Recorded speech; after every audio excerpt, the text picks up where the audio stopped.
फातिहा।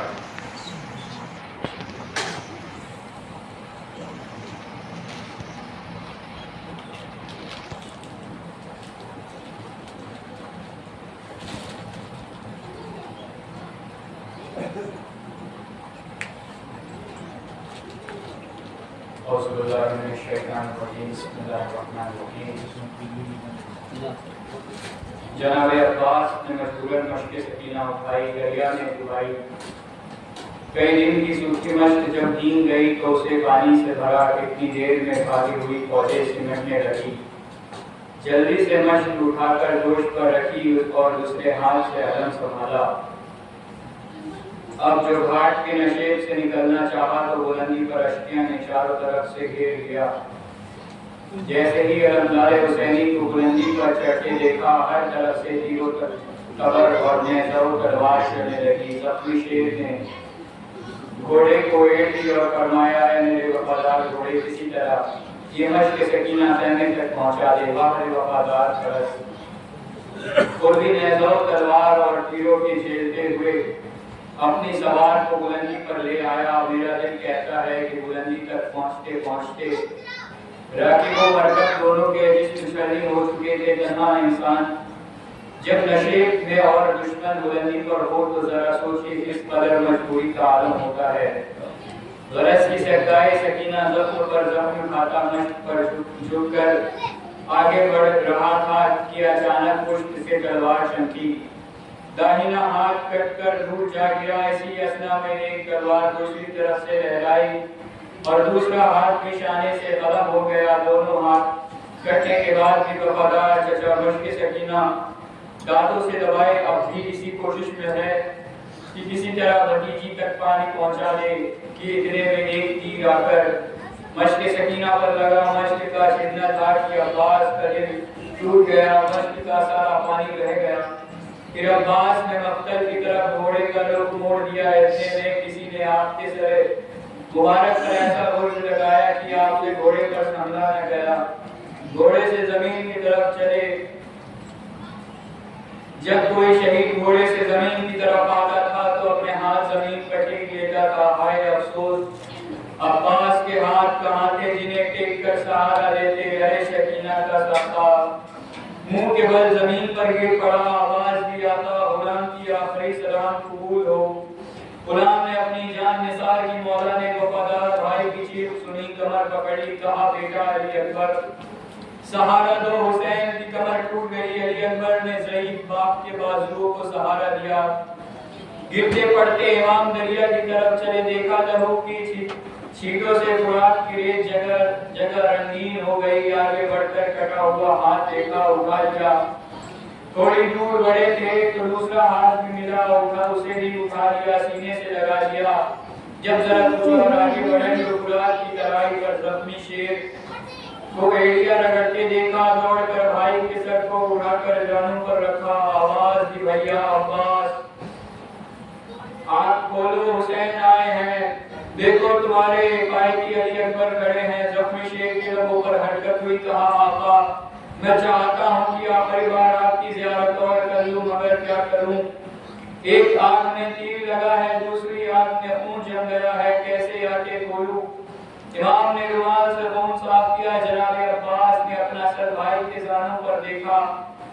पढ़ते अकीदत से ऐसे बेचैन हुए कि आंखों से आंसू बहने लगे। कहा बेटा अली अकबर किधर हो, करीब आओ, तुम्हारा चचा दुनिया से जा रहा है। वसीयत के वक्त अली अकबर ने फरमाया चचा जान मैं करीब खड़ा हूँ, फरमाइए। कहा बेटा इन जाहिल अरबों का दस्तूर है कि जब किसी की जिल्लत करना होता है तो मरने के बाद उसकी लाश को पामाल कर देते हैं। ऐ बेटा अब्बास की जिंदगी में किसी की मजाल न थी कि मेरे आका के करीब आता, लेकिन मुझे यकीन है कि मेरे बाद ये अश्किया मेरे आका के जनाजे के साथ ये गुस्ताखी करेंगे। देखो जब मेरी रूह जिस्म से परवास कर जाए तो मेरी मैयत इन दरिंदों के सामने लाकर डाल देना और कहना कि हुसैन के गुलाम की लाश हाजिर है। जिस कदर पामाल करने की हसरत हो इससे निकाल दो, मगर हुसैन मज़लूम की लाश के साथ ये सलूक न करना। ये कहते कहते मौत का पसीना चेहरे पर आया। एक दफा हाय सकीना कहा और जिसमें से रूह गुलशने जन्नत को परवास कर गई। ईमान मजलूम वफादार भाई से लिपट गए और मेरा वफादार भाई हाय तुझे अजल खा गई और मैं ठोकरे खाने के काबिल रह गया। इनामतों के सुनने के बाद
बच्चे प्यासे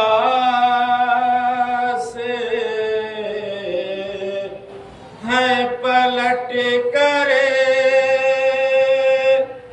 नहीं आए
अंधेरा है घना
और भतीजी का जब रिश्ता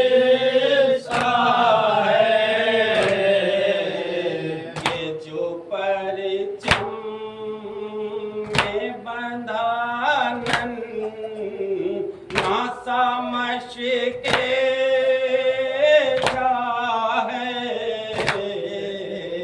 ये जो परचम में बंधानन ना समझ के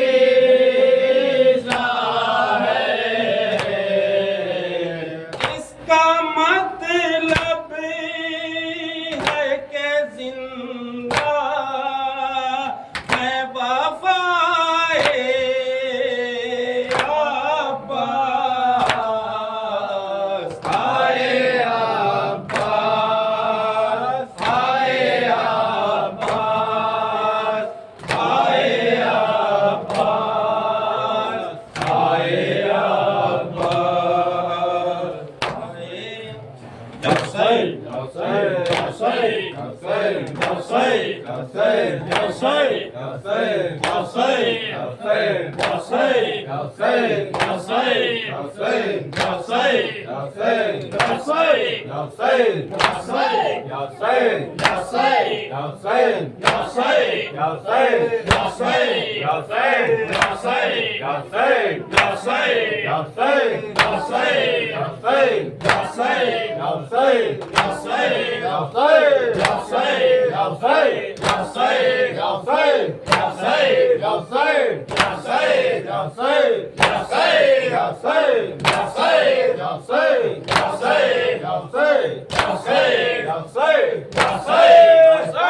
आए अब्बास, आए